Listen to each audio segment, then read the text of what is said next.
Destiny 2 has had a real tough time recently, from record low concurrent player numbers, community outrage from the studio layoffs at Bungie, and the just outright seasonal fatigue many players have faced from this long-time darling of the games as a service genre. Plus, with the final shape being delayed leading to the longest ever season in the history of the franchise, it seems like Destiny 2 is on life support, but is this finally the wake-up call it needed? I don't want to go! Hey. Hey! That's a plug. You pulled the plug on me? The dev team, in combination with the community team, have been slowly pulling it back, arguably even dropping a few dubs on top of the massive L's this game took in the months before the new year. This is none more evident than in the recent TWID, formerly known as the This Week at Bungie weekly blog post, more affectionately and forever known as the TWAB. This most recent edition built on tons of drip-fed information that has come out in Twids, Reddit and Twitter over the recent weeks and months, and it touches on a lot of aspects of the game that are going to be of a huge interest to players whether you play PvP or PvE. Now, March the 5th might seem like a little bit of a random date for a ton of people, but in terms of Destiny 2, it's one of the major updates that we'll be getting this year, especially the main update that we're going to get before the final shape with update 7.3.5. Now, the Prophecy Dungeon is one of the all-time fan favourites from Destiny 2, and it's getting a rather good loot pool update. Now, obviously it looks like a little bit of a pulse rifle frenzy with the Darkest Before and Relentless, but all 6 of these weapons are getting a little bit of a shuffle in how they drop in terms of which encounters they're going to come from. Now, the hand cannon and the Darkest Before pulse rifle are definitely going to be the ones that I'm going to be chasing down, especially with that new origin trait of crossing over, and these do seem to fit straight into a lot of builds, especially for both PvP and PvE content. Now, unfortunately these weapons aren't going to be craftable, but again that adds into a bit of the grind that is probably a little bit missing in Destiny 2, and there does seem to be a little bit more of a focus in terms of backtracking what can and can't be crafted in terms of endgame weapons. And obviously the Prophecy Dungeon isn't the most difficult one to complete these days, can be soloed pretty easily as long as you've got the right builds, and in a fire team even 2 and definitely 3 players, you're really going to be able to farm these weapons to your heart's content. Now, also in the TWAB we got some interesting additions in terms of rewards for PvP. Now, I know that obviously not a lot of people are fans of PvP at the minute, and I think some of the rewards coming from PvP in general, the competitive mode as well as Trials of Osiris, all 3 of these are just going to be accessible to a ton of players, and there's no more reason than I think that you probably should be going into PvP come March the 5th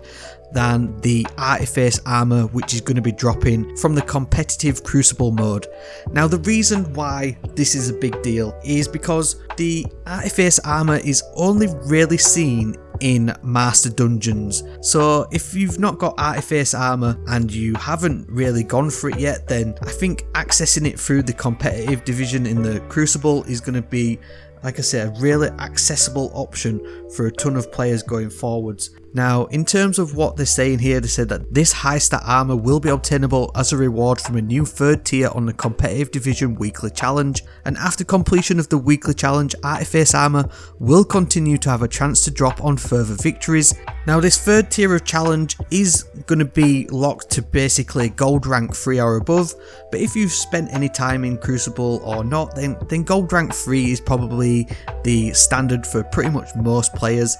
And especially if the pool of players is very large, which is what this PvP update is basically aiming to try and do, get more people to play the game modes,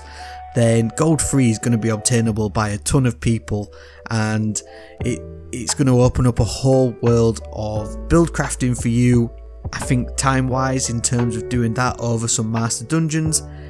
it may potentially be a little bit easier for a lot of players. And if you're a PvP sweatlord then and you don't really jump into the master content for PvE, then obviously this is going to be right up your street as well in terms of boosting your stats and your builds. But then on top of that, I think there's some really good accessibility changes that probably a lot of people have been crying out for in terms of Trials of Osiris. Now, these 2 changes are absolutely massive in my opinion, and are really going to give a ton of people a lot more opportunity to get their hands on basically at least one, if not multiple, adept weapons on any given week. For a long time, the passages that you need for Trials of Osiris have been quite restrictive, and again, probably one of the reasons, if not the main reason in my opinion, as to why Trials as a population and as a game mode just isn't there. It just isn't where it was in terms of its popularity in Destiny 1, and it's never really recovered because of that. The update to the Passage of Ferocity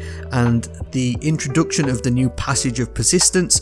absolutely change all of that, and if you've took a break from Trials, or if you're coming into the game brand new, or if you're wanting to jump into Trials for the first time, then these two passages really are the way to go. Now, the Passage of Ferocity is going to allow you to basically stick at it for the weekend whilst Trials is active, and as long as you've not been flawless for that week, then losses on this card after you've reached 3 wins will just reset you back to 3 wins instead of flooring your card. Now, this is absolutely a great step in my opinion, because going for that first flawless on a week, once you get to 3 wins, you only then need 4 wins. Getting that 4 wins instead of 7 is really just it just massively improves an appreciation for your time. And likewise with the Passage of Persistence, this one is, again, it's just one aimed at getting people to play, get people adept weapons, whether you've got some before or whether you haven't.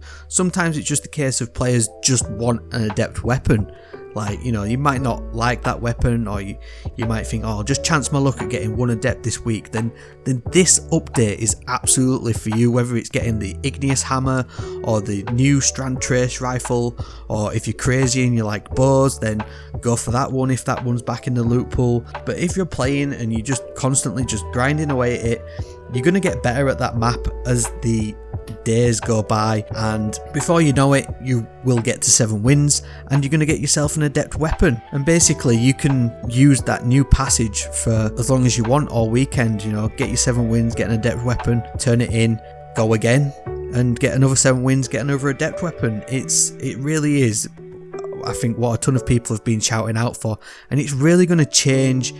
how people have their mindset about Trials of Osiris, and it's an update that I'm massively looking forwards to. Now obviously this most recent TWAB is probably the biggest that we've had in a long time, and has dropped a massive amount of information, and going through Twitter and feedback from other people, it seems like they've really stepped in the right direction, and fortunately that's probably a good thing, because the Sony president, obviously Sony have basically gone into bed with Destiny 2, and if Destiny 2 doesn't perform, then potentially Sony can buy out Bungie. And the Sony president this week has basically said that they want Bungie to be better with budgets and timelines going forwards. So obviously this all aims at dropping out a ton of content to get players back into the game, back into playing the game, and hopefully, like I say, it's a wake-up call for Destiny 2, because obviously the people that work there and all the people that support the game, you know, put a ton of effort into it, and the Sony president, you know, he has come out and basically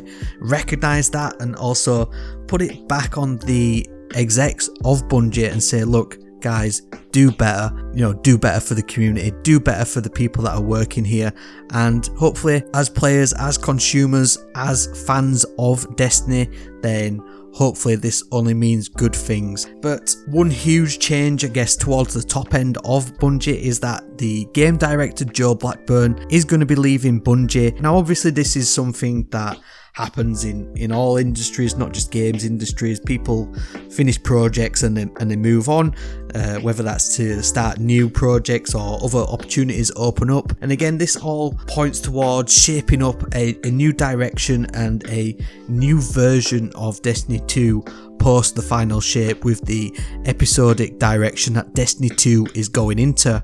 Now, my hopes with the episodes is that these drop more meaty content, both story-wise and gameplay-wise, especially with them being maybe their own little offshoots with their limited interconnections, like we've seen with the outdated and long in the 2 seasons that we've had for what seemed like an eternity, and that these episodes can basically thrive on their own for that 4 or 5 month period and offer just an absolute ton of unique style of content and not go back into the, lethargic sort of copy and paste seasons that we've had for a long time. And along with the most recent TWAB, the bit of the announcement from the Sony president, and obviously a few changes in terms of the game director for Destiny 2, then to be honest, it looks like they're trying to make the right moves and go in the right direction. Now, obviously, Destiny 2 was in a little bit of a lull in terms of people just being bored with it, with all-time low player counts on Steam and probably not much better on PlayStation and Xbox. I guess they expected this to an extent. Since the turn of the year, they've come out swinging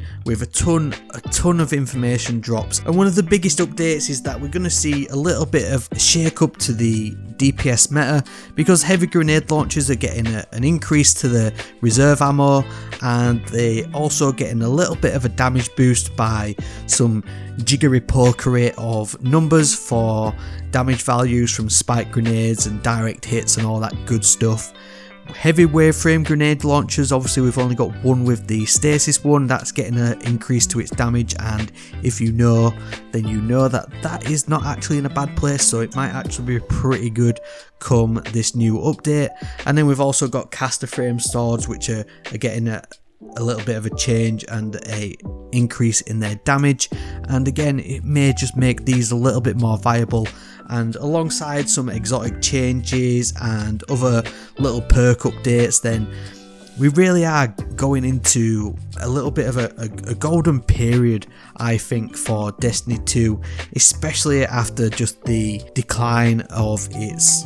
apparent popularity since what was the highest point with Lightfall. Obviously that came in as a little bit of a dud, but the final shape's been cooking, and by all accounts it's going to be good, so we can only keep us fingers crossed for that one. Obviously with the new update we're getting refreshes to loot pools, Trials of Osiris is getting some new weapons, Iron Banner is getting some new weapons as well, and Nightfalls, which are all looking at adding just some variety to people's builds and people's loadouts coming up in the not too distant future. The future is bright for Destiny 2, and if you didn't know or you forgot, then basically every week from March the 5th until the release of the final shape, we're going to be getting 700 free Bright Dust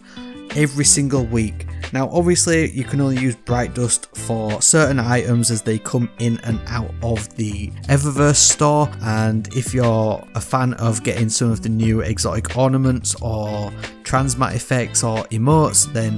with the changes that are coming up in terms of the PvE and PvP sandbox, it may just be a thing that keeps you coming back. On top of that, obviously we've got the Riven's Wishes and the Into the Light update. From what I've seen and what I've heard, then I think the Into the Light update is going to be very similar to what we've seen in terms of Riven's Wishes. Now the main question is, and all goes back to the beginning, that is this a wake-up call moment for Destiny 2 and Bungie, with all things considering that Helldivers is taking some ground in terms of popularity. We've all seen how massive Palworld has been recently, and I'm sure there's a ton of other stuff that's probably going to go under the radar and absolutely blow up in the games industry in the next year, and obviously between now and the final shape, only time's going to tell. But these updates show that Destiny 2 clearly isn't dead. There's a lot still going for it, and it is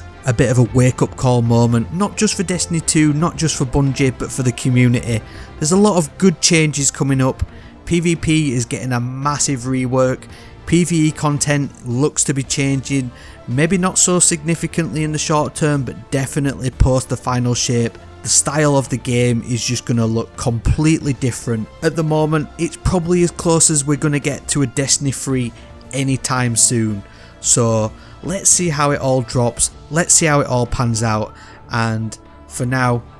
thank you very much.